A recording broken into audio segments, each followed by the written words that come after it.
días a los escuchas de Marea Ecologista. Estamos transmitiendo desde Auditorium en el taller escuela de la comunidad Lagoico. Y vamos a entrevistar a la senadora María de Lourdes Santiago. Vamos a hablar de varios temas, entre ellos los feminicidios, la perspectiva de género. Estamos en la Semana de la Mujer Trabajadora. Pero antes vamos a conversar con ustedes sobre esta plataforma de podcast educativos y de educación continua, Auditorium. Pueden buscar en las plataformas de podcast y de apps Auditorium para que escuchen ahí información educativa y también de educación continua sobre psicología, temas legales, entre otros. Si quieren apoyar nuestro trabajo de Marea Ecologista, recuerden ir al Patreon de Marea Ecologista y allí poder patrocinar nuestra labor. También darnos subscribe en YouTube y en Spotify y darnos like y follow en Marea Ecologista en todas las plataformas donde está nuestra red de naturaleza, cultura y comunidad, en Twitter, Instagram, TikTok, Facebook y WhatsApp. Así que bienvenida, senadora María de Lourdes Santiago, a Auditorium, al taller Escuela Lagoico. Estuvimos dando un pequeño recorrido por aquí, por la escuela. Muchas gracias por la invitación, un proyecto realmente extraordinario y de verdad agradecida por la oportunidad de hablar con un poquito más de calma de temas que no caben siempre en el soundbite, que creo que es parte del valor de este tipo de entrevistas, de acercamiento. Perfecto, vamos a comenzar con los temas más recientes. Estábamos hablando de que estamos en la Semana de la Mujer Trabajadora. Ayer, precisamente, el diario de circulación nacional, El Nuevo Día, publicó una de las encuestas y uno de los temas más pertinentes me pareció irónico y terrible en esta Semana de la Mujer Trabajadora, que la senadora, su colega Ana Irma Rivera Lacén, colega senadora y también en la alianza que han forjado el PIB Victoria Ciudadana, fue invisibilizada de esta encuesta. ¿Cuál es su En reacción una primero a eso? portada dedicada de manera específica a las personas que, aunque ocupen espacios en la política, por primera vez estaban aspirando a determinada posición, ¿no? Porque si tratara solamente de novedades, pues ¿qué hacen la portada Zaragoza, por ejemplo, ¿no? Exacto. Así que me parece que creo que ahí se dan muchos elementos. En el comunicado que emitió Ana Irma señalaba que era la invisibilización de una mujer negra abiertamente lesbiana como una reproducción de las exclusiones que todavía se dan. Pero también hay, me parece que en el tono de otras de las preguntas que se ven en la continuación de la encuesta, este esquinear, este echar para el lado a quienes representan en este momento la verdadera oposición política. Así creo que ahí se juntaron para mal el hambre y la necesidad en la perspectiva que escogió proyectar El Nuevo Día. Me parece bien extraño también porque Ana Irma tiene una gran carrera antes de haber sido senadora como activista política social.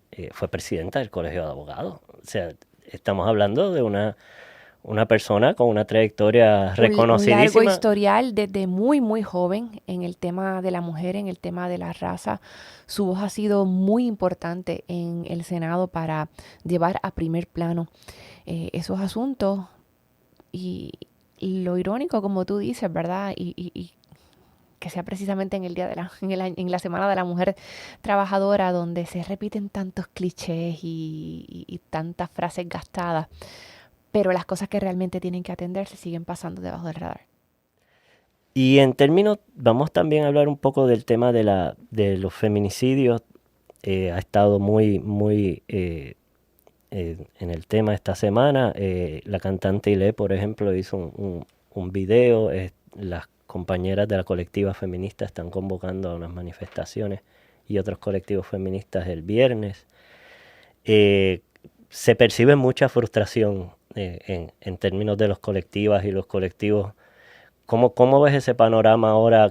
¿Ha sido eficiente el gobierno en la implementación de esta emergencia?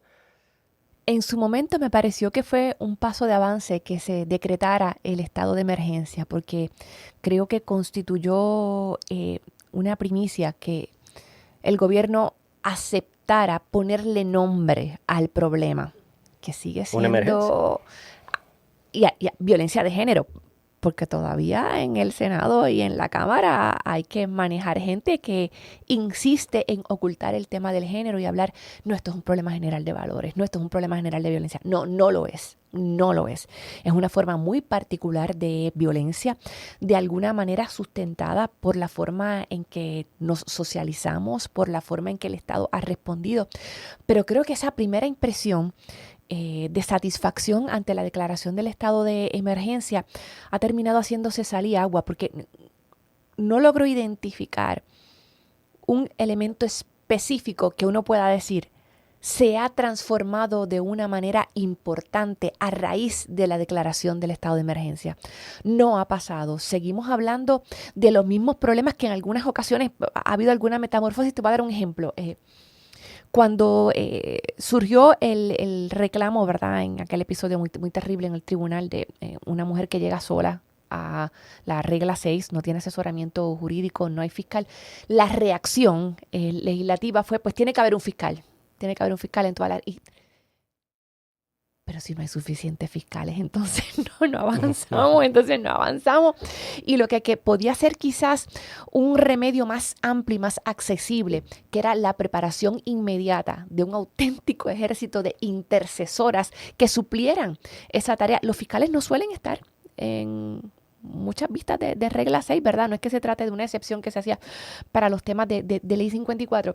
Entonces, creo que termina por ese mecanismo estrictamente reactivo, buscando simpatías inmediatas, terminan incumpliéndose lo que pudieran haber sido buenos propósitos. Creo que en ese sentido también se cumplió, pues, nombrar una procuradora en propiedad. O sea, hay una serie de formalidades, pero... Bueno, pero a quien se... Alerce Boria, imagínate, o sea, es que no puede ser. Bueno. Aquí hay un número importante de mujeres con trayectoria cuando en su momento se intentó el nombramiento de Vilmaris, ¿no? Que era un nombramiento que sí contaba con el apoyo de distintas organizaciones. Fue saboteado, fue torpedeado. Y esa vara quedó bien alta cuando María Dolores Fernández lo ocupó, el puesto de procuradora. Y hay quien pueda hacer el trabajo, pero... El Estado está demasiado concentrado en conseguir personas que justifiquen todo lo que está mal. Y lo puedes ver en todos los espacios de acción del Poder Ejecutivo. Llega alguien y lo primero que hace el lema es ojos que no ven, corazón que no siente. Entonces llega alguien a justificar lo que está mal y lo que ha estado mal por generaciones, por administraciones anteriores. Se convierten en protectores de un sistema que reclama la demolición. Porque creo que hay cosas que no tienen enmienda simple. Precisamente tiene que ver con esta dinámica de género que incide mucho en lo que se conoce también las dinámicas de género, pero está sucediendo en la política. Tú estás planteando un problema de gaslighting, básicamente, político. Sí. Es una Aquí no forma de está ocultar, pasando no, nada. Sí, estamos trabajando en ello. La presentación y la insistencia en arreglar todo con legislación. Cuando, ¿qué es lo que tú planteas? Debe haber más poder ejecutar per se la política. Lo que pasa es que cuando uno tiene un martillo todo se le parece un clavo, ¿verdad? Entonces en la Asamblea Legislativa hay esta tendencia, muchas veces malsana, a arreglarlo todo con un proyecto de ley, sobre todo si es un proyecto punitivo. Vamos a reducir los derechos de los acusados, vamos a darle 30 años de cárcel, vamos a negarle libertad bajo palabra. Cuando... Muchas de las cosas que andan profundamente mal en el país dependen de acciones que se originen en el Ejecutivo. Para transformar dramáticamente el sistema de educación no hay que cambiarle ni un punto ni una coma a la ley 85, que es una ley defectuosa, lo es. Pero si existiera la voluntad de cambiar la educación desde la base, eso lo puede hacer el departamento el día que diga, caramba, vamos a crear un proyecto educativo puertorriqueño y vamos a transformar lo que ocurre en el salón de clase, no la monserga de la cuestión administrativa, si decidiéramos que tuviera más transparencia la adjudicación de fondo, para eso no hay que legislar. Y en el caso del tema de violencia de género, hay cosas que se pueden hacer y que aún lo que está legislado no se atiende, o lo que se empezó en un momento no se atiende. Esta resistencia absurda que termina siendo insensata, termina siendo cruel, de hablar de perspectiva de género en las escuelas. Oye, el secretario anterior hizo un acuerdo bilateral con una senadora, se reunió con la senadora de Proyecto Dignidad y entre ellos dos decidieron, ay, mira, vamos a quitar lo de perspectiva de género y vamos a hablar de valores porque esa es una cosa bien bonita y que nos une a todos. Sin ningún análisis. Hay terror de parte del Estado de asumir las cosas que realmente están mal. Entonces, pues, si no hay aceptación de culpa, no hay contrición y no hay realmente voluntad de cambiar la manera en que se hacen las cosas. Y en términos, vamos a sacar esta pregunta que siempre sé. Cuando hablamos de estos temas, en el PIB recientemente hubo un caso con una joven que hizo unas alegaciones de acoso laboral.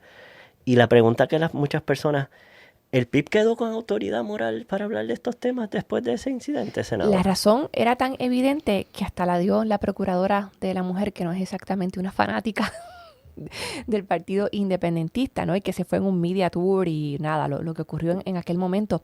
Hace ya varios meses se emitió una resolución de la Procuradora de Asuntos de la Mujer diciendo que no, determinando que no hay ningún fundamento para adjudicar ningún tipo de discrimen o de marginación o de acoso de ningún tipo contra ninguna de las personas mencionadas en los asuntos que se estuvieron debatiendo en las redes y públicamente.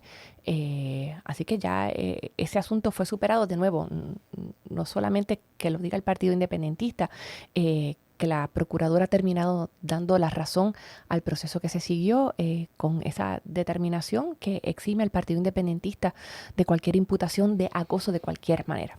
Y en términos políticos internamente, hubo unas lecciones, hay unas... Sí, y eso nos llevó, de hecho, a convertirnos en el primer y no sé si el único partido, creo que sí hasta esta fecha, con un protocolo diseñado específicamente para atender el discrimen por razón de género en la militancia. No estoy hablando de los asuntos que ya están protegidos legislativamente, no, sino como al interior de la militancia.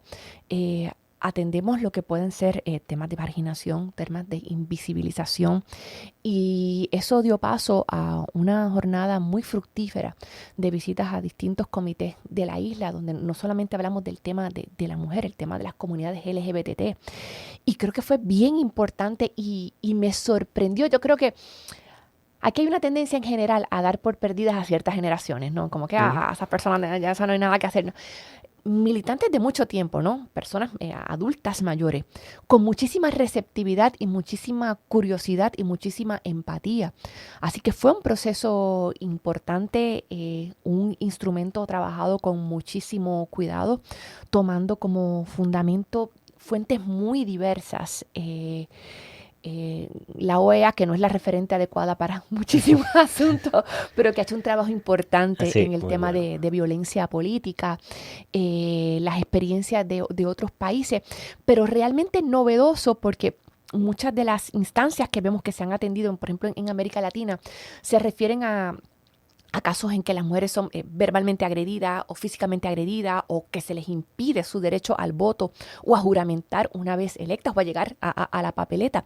Nosotros estamos hablando de lo que ocurre en la militancia todos los días, de cómo en la dinámica de un comité se pueden reproducir estereotipos que tienen que erradicarse. Así que ha sido un gran ejercicio de introspección en el partido.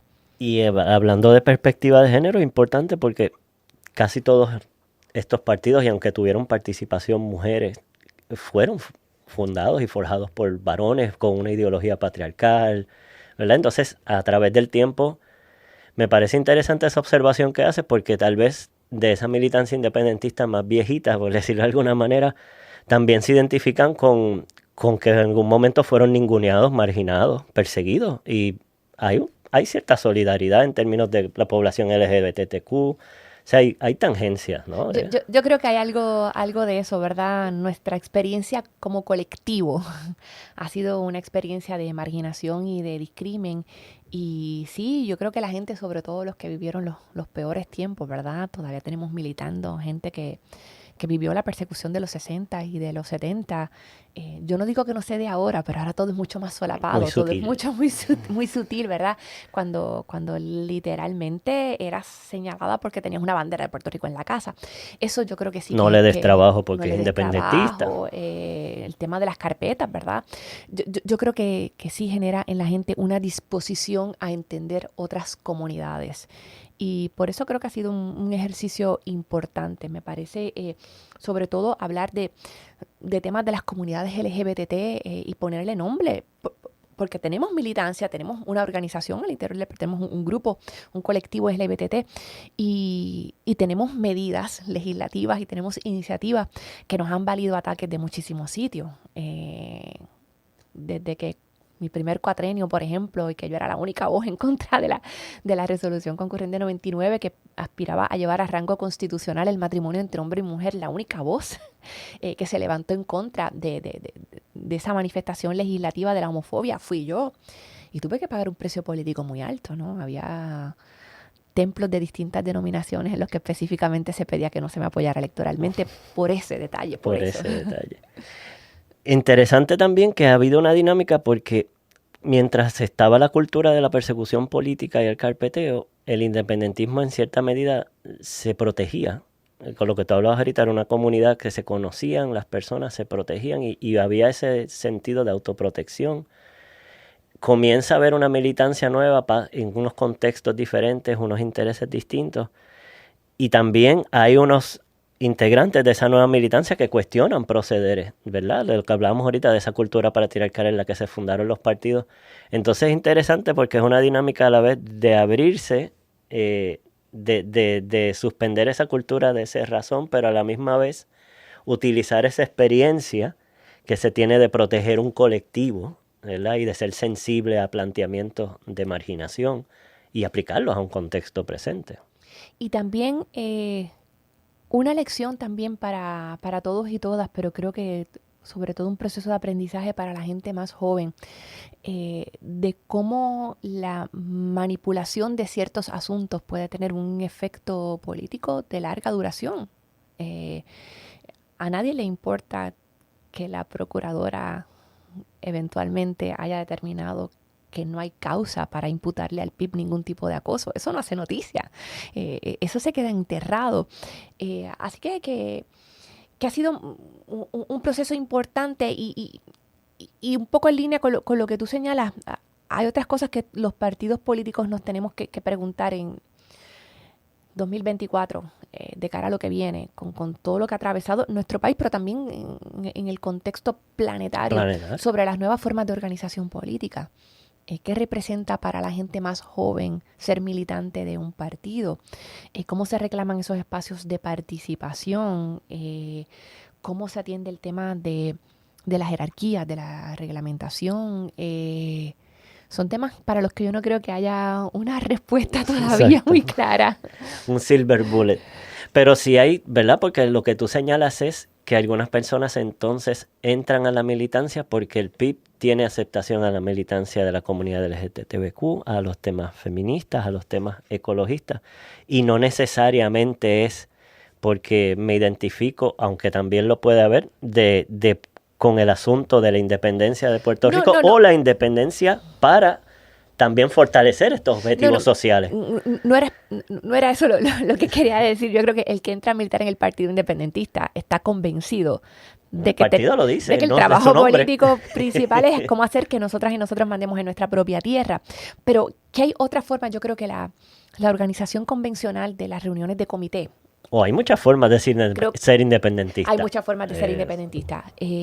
Pero creo que todas las instituciones cívicas, políticas, deportivas, estamos ante unas nuevas formas de comunicación y de organización que nos imponen hacernos unos planteamientos de cómo enfrentar esa modernidad. En términos vamos a hablar también del tema de las cesáreas, que tú has estado bien insistentemente en esto. ¿Cuál es el problema per se que hay con las cesáreas en Puerto Rico y por qué que haya tantas es un problema? El problema per se es que la tasa recomendada de cesáreas por la Organización Mundial de la Salud está entre un 10 y un 15% y en Puerto Rico sobrepasa el 50%. Y el Departamento de Salud, en señalamientos que ya tienen mucho tiempo, esto ha vuelto a ser noticia debido a un informe de los CDC examinando las estadísticas del Departamento de Salud, pero ya hace tiempo que el Departamento de Salud estableció que en Puerto Rico cerca de la mitad de esas cesáreas son innecesarias, no responden a criterios clínicos. responden a la norma establecida, y volvemos al tema del patriarcado, a una manera de visualizar la medicina que establece que las mujeres paren de lunes a viernes de 9 a 5, lo que no siempre coincide con los designios de la naturaleza. Y de hecho, ha habido declaraciones recientes de médicos en esa onda, como que hay que ponerle control a esto, como diciendo, espérate, que a estas mujeres se les ocurre parir de madrugada el sábado, no podemos estar permitiendo una cosa tan bárbara como esa. Son cosas que a mí me parecen tremendamente chocantes, tremendamente anacrónicas, tremendamente desconocedoras de la dignidad de la mujer y del proceso de traer una criatura al mundo. Y la respuesta del establishment médico siempre ha sido no. Los médicos tenemos que rescatar o que retener la potestad de autorreglamentarnos. Esa palabrita, la potestad. La potestad. Este es nuestro espacio. En este espacio gobernamos nosotros los médicos, así en masculino, y nos tienen que dejar autorreglamentarnos. A ese son me traen, porque yo empecé con este tema desde el 2006, en que por primera vez radiqué un proyecto que me sugirió el obstetra que me ayudó a traer mi hijo al mundo, de vamos a hacer una cosa muy sencilla, súper sencilla, que los obstetras vengan obligados a publicar su tasa de cesárea. No se están imponiendo criterios, no se están imponiendo penalidades, no se están haciendo cuestionamientos, divulgación, transparencia, publicidad, como se hacen en otros países, ¿no? Muy particularmente en Inglaterra, el Sistema Nacional de Salud obliga, bueno, no obliga, ¿no? Pero tiene un espacio para que las personas que practican la medicina documenten públicamente cuáles son sus intervenciones, sus cirugías, sus hospitalizaciones, las muertes, etc. Y comencé con ese proyecto que se aprobó en Cámara, se aprobó en Senado, se aprobó en Cámara y lo vetó Aníbal Acevedo Vilá. A pesar de que había pasado cómodamente en ambos cuerpos.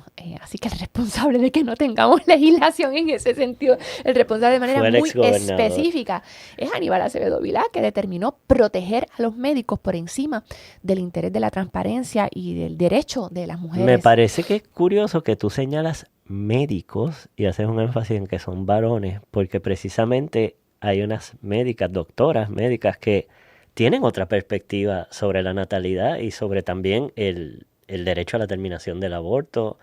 Y es una visión, me estoy dando cuenta que llevas un planteamiento, ellos tienen una visión mucho más mecanicista, productivista, como que la mujer es como si fuera una máquina que pare de lunes a viernes y aquí está y ya se fuimos.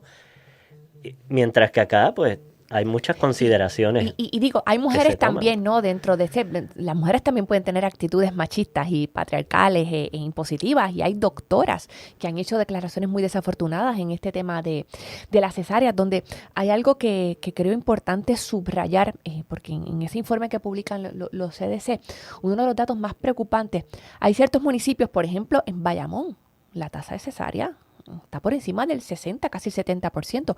La población más vulnerada son las mujeres muy jóvenes. Las mujeres de 20 años, menos de 20 años que no logran parir naturalmente, y muchas veces tiene que ver con el proceso de inducción, cómo acelerar el proceso que la naturaleza dispuso que se lleve a cabo de una manera. Entonces, por un lado, el trabajo legislativo que yo he tratado de hacer es esa rendición de cuentas, que sepamos. Y por otro lado, cómo fomentamos que haya otros acercamientos a la maternidad. Por ejemplo, la presencia de las dulas. Hay una ley de acompañamiento que me temo que es muy desatendida, que es de mi autoría. En aquel momento yo la trabajé junto a Silamari González y logramos que se aprobara. Una mujer tiene derecho a estar acompañada en su parto y es un derecho que infringen algunas instalaciones hospitalarias. ¿Cómo hablamos? Es casi un derecho ancestral, porque desde que estudiamos la humanidad, las mujeres siempre han estado acompañadas por mujeres que han pasado por esa experiencia, ¿no? Entonces es un poco el llevar el reducir a lo clínico el proceso natural del que depende la propagación de la especie. ¿Tú sabes? Hay algo muy antinatura, ¿no? Hay algo muy contra lo instintivo y contra lo que corresponde a la dignidad del proceso de parto. ¿Y por qué esto podría ser o puede ser un problema de salud pública? cómo inciden los cuerpos de estas mujeres en su salud pública? Si alguien quiere ver algo terrible, que vea en YouTube la cirugía de cesárea, ¿no? Es una cirugía mayor, es muy compleja, requiere bastante tiempo de recuperación, tiene sus riesgos como tiene cualquier otra cirugía. Oye, y no estoy diciendo, hay cesáreas que salvan vidas. Vamos a establecer, hay cesáreas que salvan vidas. Son súper necesarias. El problema es con las cesáreas que no tienen otro criterio clínico, otro criterio, punto, que no sea la prisa de la persona que está ejerciendo la medicina, acompañando a esa mujer.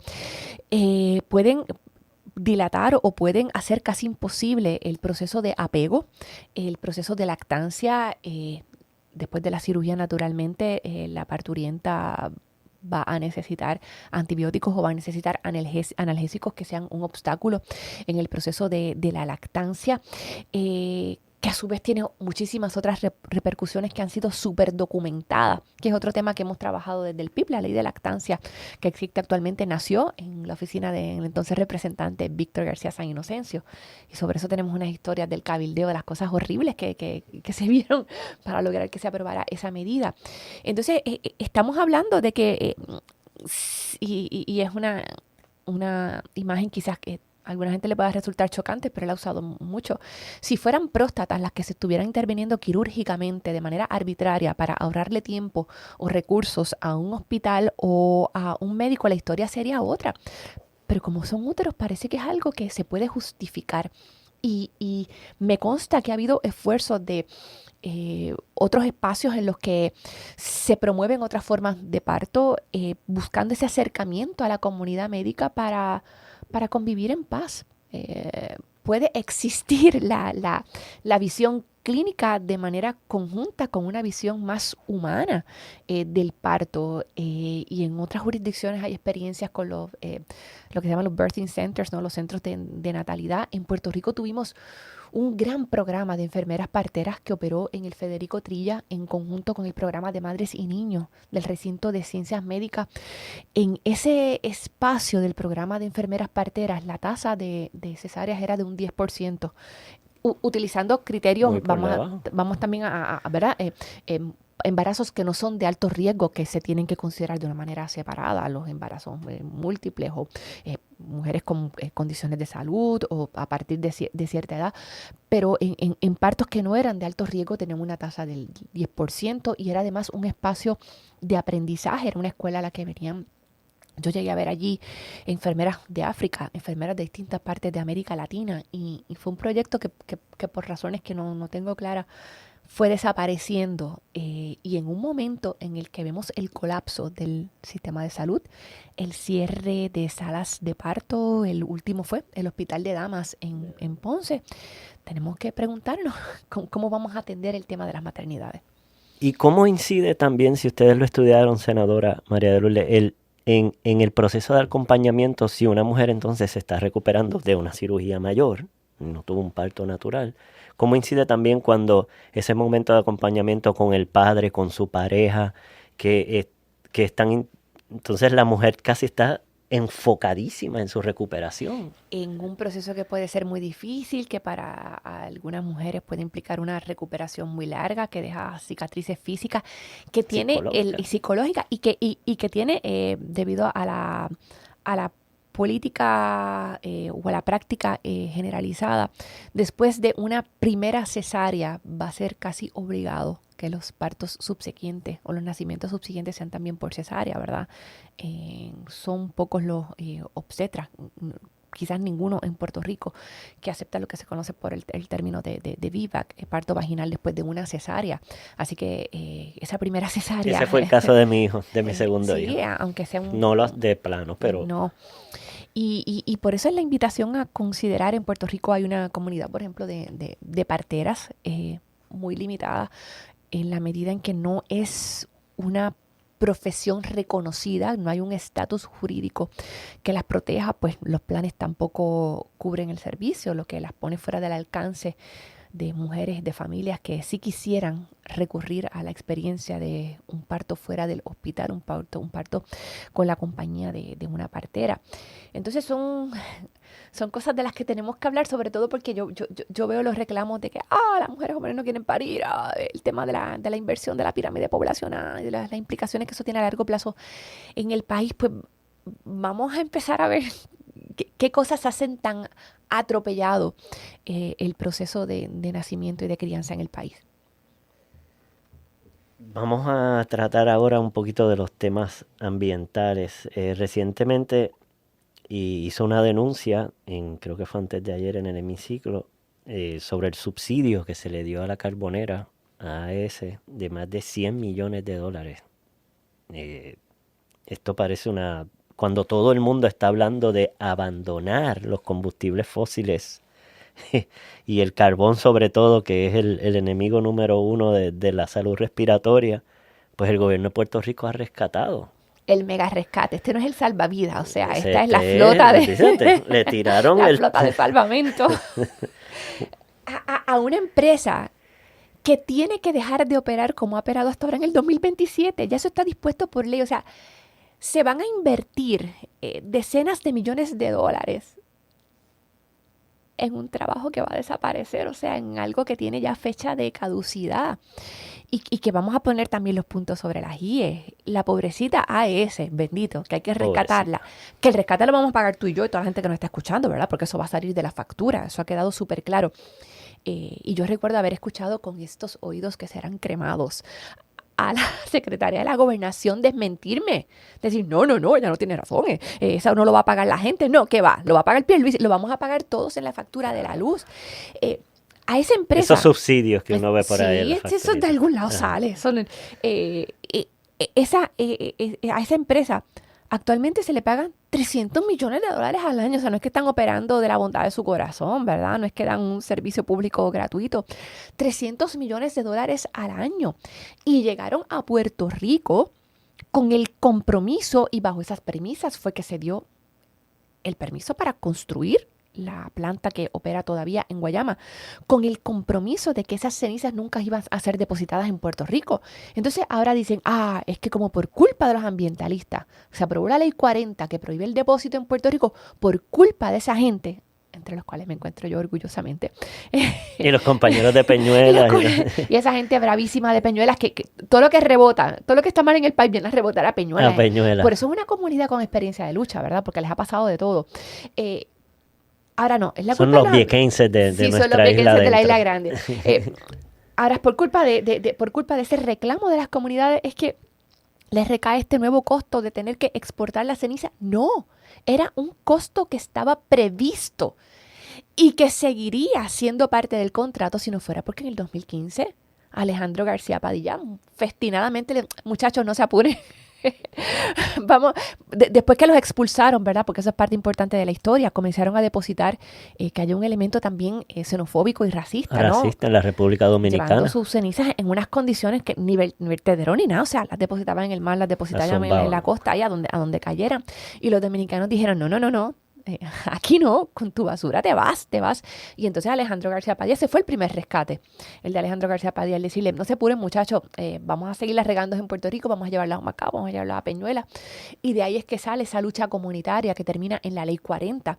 Por lo tanto, no te voy a decir que es ni demagogia ni que es una falacia, es una mentira completa decir que es por culpa de la ley 40. Ese costo tenía que estar anticipado en la manera en que se proyectaron las operaciones de AES en Puerto Rico, el costo de sacar sus cenizas de nuestro archipiélago. Entonces, vemos esta super inversión, este super rescate que está además vinculado a otras cosas, y sobre eso tenemos legislación presentada, ¿no? La investigación sobre los vínculos de personas cercanas al secretario de Agricultura en la concesión de contratos a AES y a sus empresas hermanas.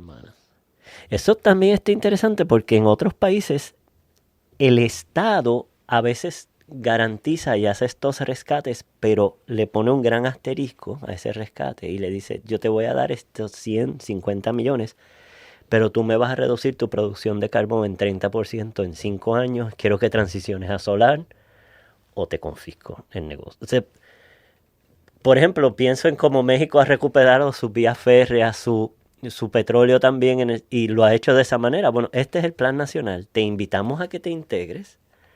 Hay un dinero y unos subsidios para que tú transiciones a estas cosas, nos devuelvas en el caso de las vías férreas las vías. Si no, pues vamos a buscar un operador que lo haga. Pero eso requiere un plan de país.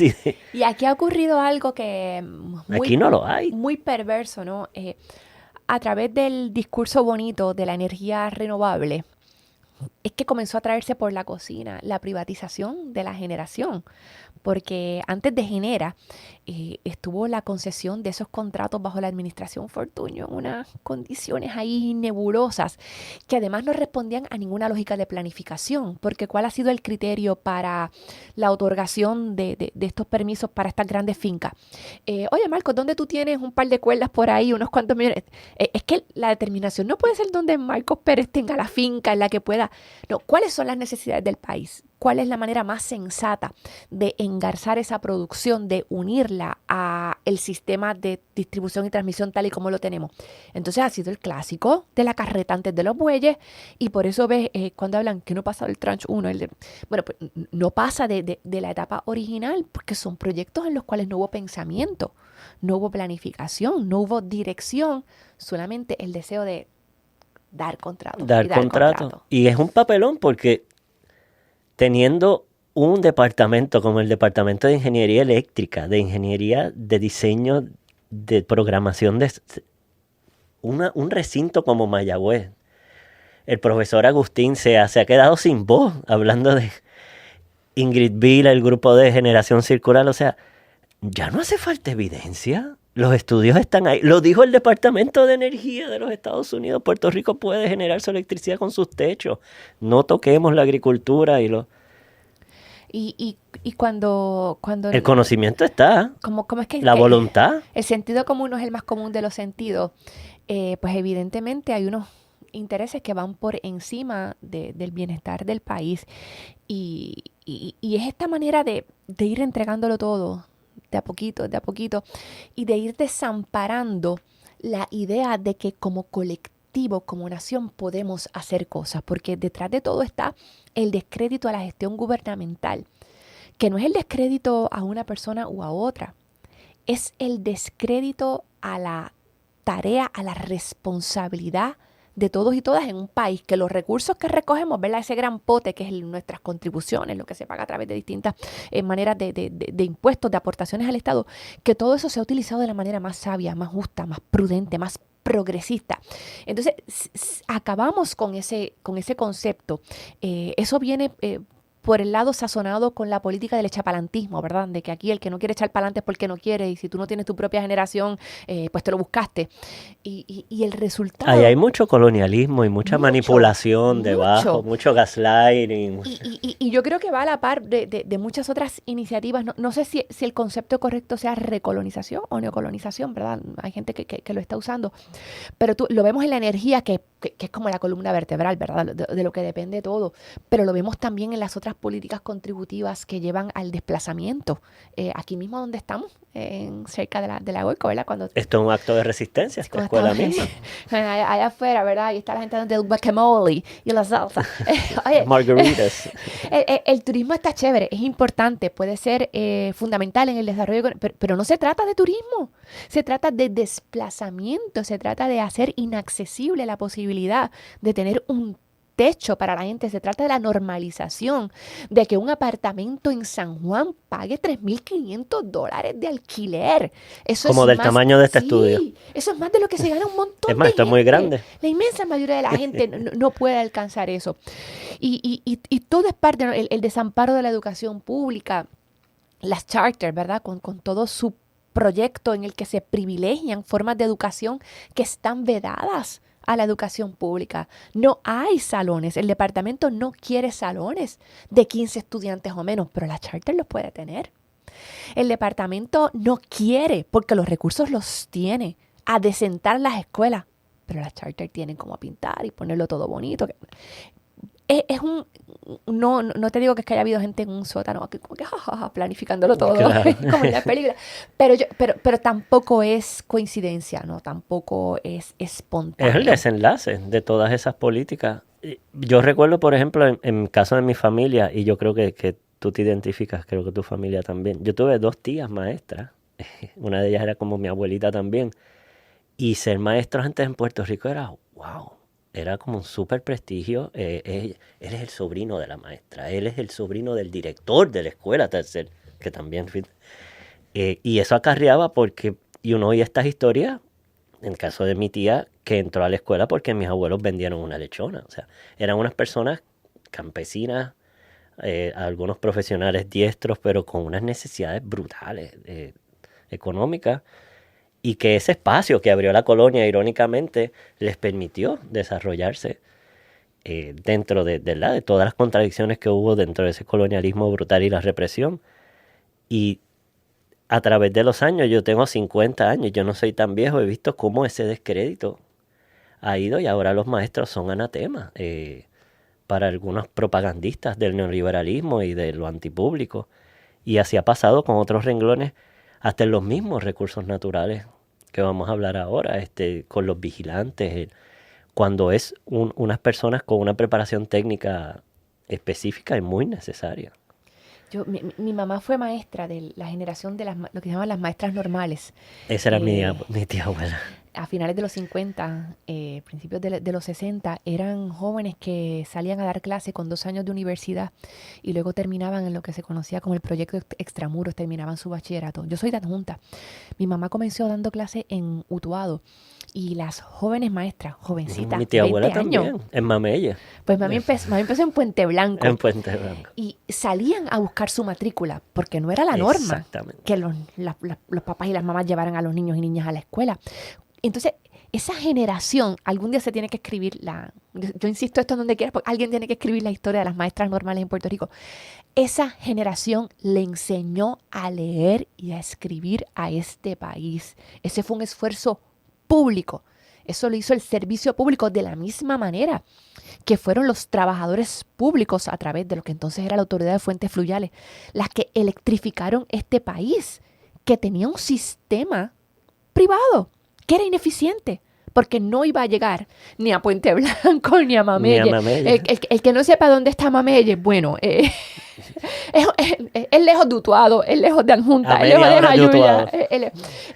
Entonces, ese es el esfuerzo público del cual este país es capaz, oye, y ha sido capaz en las condiciones adversas de la colonia. ¿Cómo es que no vamos a ser capaz bajo otro sistema, bajo otro supuesto político? Y es importante recordar eso que hicieron esas generaciones que levantaron este país desde el Estado, desde el gobierno. Y les digo a nuestros escuchas, sobre todo a los más jóvenes, ustedes a lo mejor han visto videos en Instagram, en TikTok, de maestras rurales en Perú y en México. Y lo que está diciendo la senadora es que estas maestras salen de sus casas, van a las casas de los padres de estos niños. Estos niños muchas veces trabajan por necesidad y tienen una intervención y convencen a los padres de que los niños vayan a la escuela. Es una labor de una trabajadora social, de una maestra, una consejera. Es titánico. Y va, porque lo otro yo soy un poquito mayor que tú, pero yo todavía, ¿verdad? Vi, y aún en mi comienzo de la carrera política, cuando trabajar en la Junta de Planificación, trabajar en recursos naturales, ahí estaba la crema de este país y todavía Todavía queda hay. esa gente en el Departamento de Salud o en litigios en el Departamento de Justicia, que era no, los abogados más pulidos salían de ese esfuerzo público y hay ahí un depositorio de conocimiento institucional que desastrosamente se está perdiendo. Yo veo, por ejemplo, en el Departamento de Salud la manpoerización, todo es con manpower, gente que llega Manpower, y se sí. va y llega y se va. Algunos momentáneamente, pero mejor remunerados que los empleados y empleadas del servicio público, ¿no? También hay muchas cosas en juego. Eh, pero ese desprestigio de lo público es algo que estamos pagando muy caro. Y ese desprestigio de lo público también se ha llevado a las zonas marítimo-terrestres y las zonas públicas en las áreas naturales. Y sobre eso también tú has trabajado, presentaron un proyecto de las moratorias en las costas y recientemente, desde hace 2 años para acá, casi todos los conflictos semanales, si no es uno o dos, todas las semanas son de conflictos en zonas marítimo-terrestres, en riberas de río, en parques públicos donde un tercero se apropió sin ningún permiso. ¿Qué está pasando con nuestras costas? Bueno, en el caso de las costas, ese es el conflicto fronterizo de un archipiélago. ¿Cómo defendemos esa frontera que está cada vez más amenazada por la inacción, por la inercia del propio Estado? Nosotros es uno de los proyectos banderas del Partido Independentista. Hemos propuesto una ley de costas a partir de un proyecto que se redactó, la versión original, en el recinto de Mayagüez, con la colaboración de líderes y lideresas ambientales, de abogadas, de especialistas en biología marina, en planificación. Y es un proyecto que persigue llevarle sensatez a la manera en que nos relacionamos con la costa, utilizando primero para establecer esa frontera de la presencia humana o de la actividad humana en la costa, el criterio de peligrosidad que tan importantísimo es en nuestra latitud, ¿no? Por ejemplo, ¿cuál debe ser la medida, el terreno protegido? Bueno, pues en Puerto Rico tú no puedes decidir eso solamente en cuántos pies, que si son 50, que si es la zona de salvamento. ¿Hasta dónde llega en cada costa la ola más peligrosa? Esa tiene que ser la medida, que es muy variable en Puerto Rico, en algunos casos por los huracanes, en la zona norte por la marejada de los muertos, que puede tener unas consecuencias hasta más desastrosas que un huracán muy severo, ¿verdad? Ha ocurrido, por ejemplo, en Arecibo, lo vemos casi todos los años en Loíza, en Luquillo.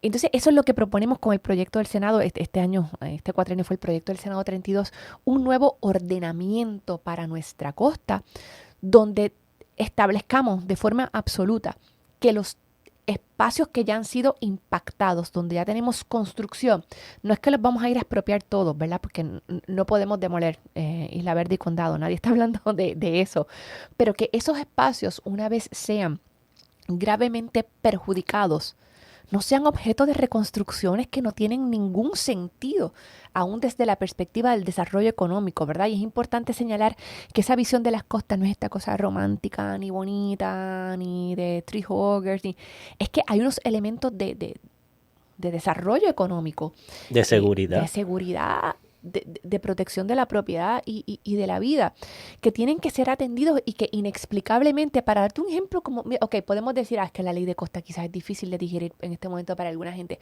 Yo he radicado medidas, Marcos, para cosas, oye, vamos a hacer un inventario de carreteras y puentes que están amenazadas por el cambio climático.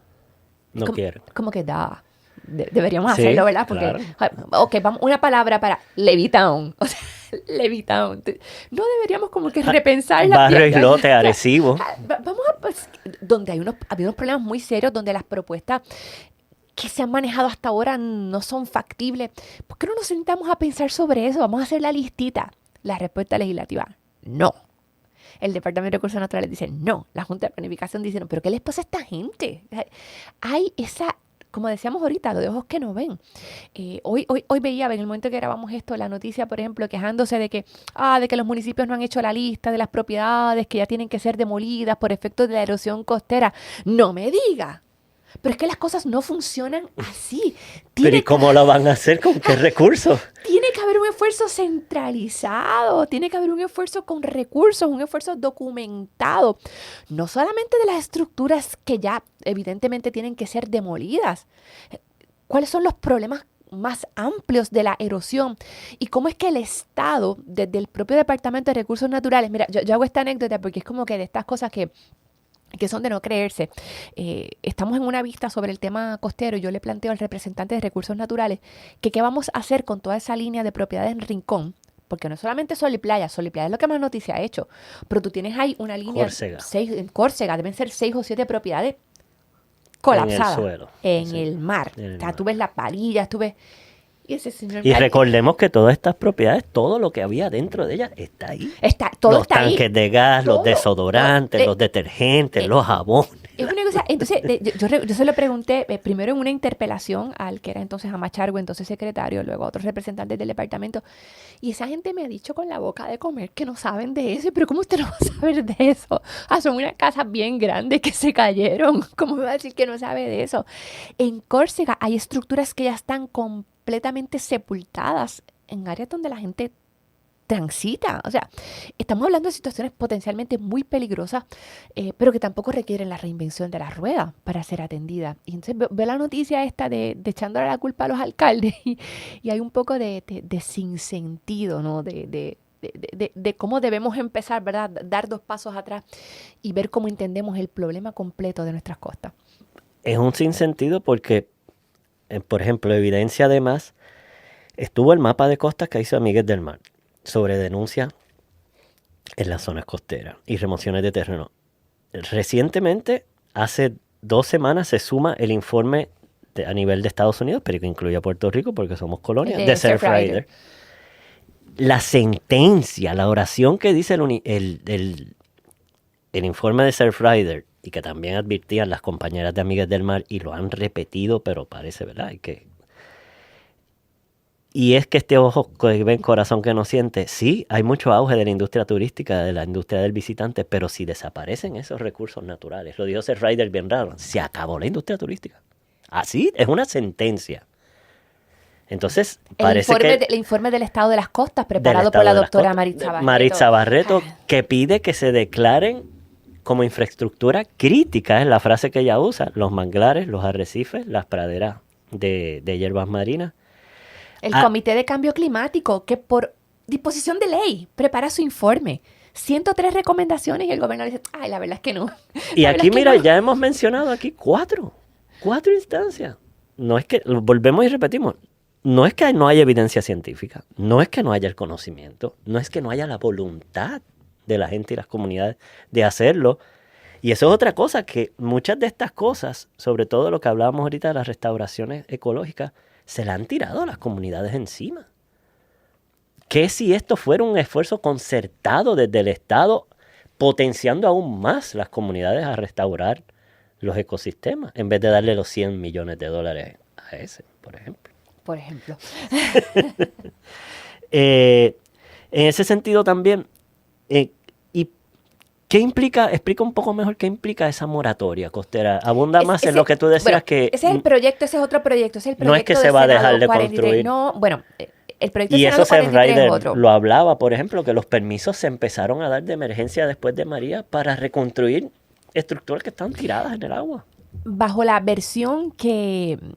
lo que se conoce como el entirillado, que son las enmiendas que las comisiones con jurisdicción presentaron al otro proyecto, no al de ley de costas, sino al de moratoria, que hasta el nombre se le cambió para que fuera más digerible, ¿no? Es la ley para proteger la zona costanera, Lo que se propone es una cosa súper sencilla, mucho más aguada de lo que yo hubiera querido, pero pensábamos que era algo aprobable. Dividir primero. Primero lo primero. La delimitación de la zona marítimo terrestre. Bendito sea Dios. Bendito sea Dios. Los agrimensores. Que es algo que con la tecnología es mucho más sencillo, ¿no? Esos linderos se pueden establecer. El trabajo que hizo la doctora Maritza Barreto, ¿verdad? Es un punto de partida. Entonces, una de las cosas que propone ese proyecto es, vamos a hacer ese trabajo con la encomienda de que se actualice cada 18 meses, que de nuevo es algo que en este momento es posible. Cada 18 meses nuevamente hacemos el deslinde de la zona marítimo terrestre, atendiendo también aquellas instancias, huracán María, un ejemplo más dramático, de cómo esos contornos pueden ir cambiando, aún antes de esos 18 meses. En algunos sitios, de hecho, se ha ganado espacio, en otros sitios se ha perdido. Así que el primer mandato de ese proyecto, que originalmente era el proyecto de moratoria, es ese. Vamos a hacer el deslinde con una responsabilidad absoluta de mantenerlo al día. Y una vez tengamos el deslinde, que es algo que es posible hacer en poco tiempo, una vez tengamos el deslinde, vamos a establecer cuáles son las zonas impactadas y las zonas no impactadas. Las impactadas son aquellas zonas que dentro de la reglamentación actual actual se le concedieron permisos de nuevo bajo unas mediciones bajo unos deslindes que ya no son válidos porque ha cambiado el entorno costero. Pero esos permisos se concedieron. Vamos a establecer cuáles son esas propiedades y sobre esas propiedades entonces se impondría la prohibición de restauración porque ya no están en ley. Con los cambios en el deslinde ya no estarían en ley. No les estamos diciendo que la tienen que demoler hoy. No se les va a expropiar, no se está atentando contra su derecho a la propiedad. Pero por criterios de seguridad y criterios económicos, no es sensato reconstruir esa propiedad, como las que estábamos hablando en el caso de Córcega. Eso es lo primero que provee ese entirillado del proyecto del Senado 43. Y en las zonas no impactadas, establecer una prohibición absoluta de erradicación, consideración, otorgación de permisos a través de esa figura maligna que es el profesional. de servicio. Que, ¿verdad? En Puerto Rico existe una norma que cobija a la ingeniería y a ramas anexas, que es la ley de certificación, que da por bueno todo lo que firmen ciertas personas sin que nadie se tome la molestia de corroborar si donde decía 50 metros, de verdad había 50 metros o había 30. Ese es un defecto jurídico muy grave que se hizo para operacionalizar el sistema de permisos. Y eso fundamentalmente es lo que actualmente provee esa versión del proyecto de moratoria. Un detente en esa concesión y consideración de permisos hasta tanto tengamos un nuevo ordenamiento que es uno de los reclamos específicos del Comité de Cambio Climático. Necesitamos una nueva ley de costa.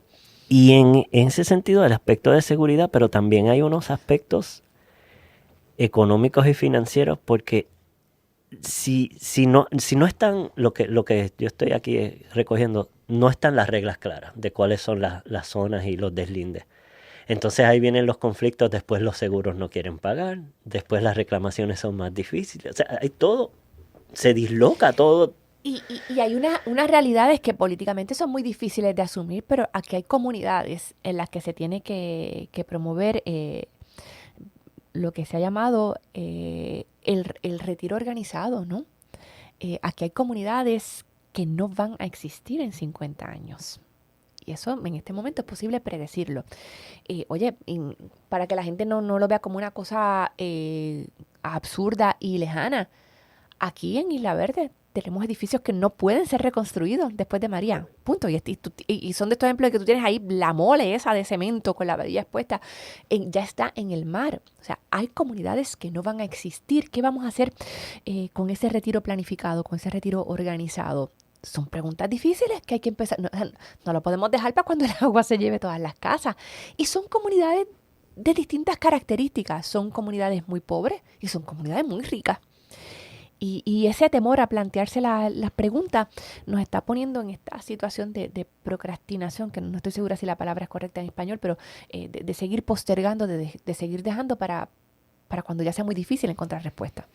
Pero fíjate, a pesar de que también en las personas de menos recursos le impacta mucho más, yo he visto que hay una memoria histórica ya, según he reportado, y a comunidades de Guaynabo, por ejemplo, insisto, hay una memoria histórica en que la gente dice, es que la quebrada nunca tocaba mi pared, es que nunca llegó por encima de mi verja, nunca había visto este río así, tiene un comportamiento y la gente pues estudia, bueno, estos huecos no estaban aquí, ese monte no lo habían pelado, y van sumando y haciendo, ¿verdad?, su escenario y se dan cuenta de que habían unos ecosistemas que los estaban protegiendo.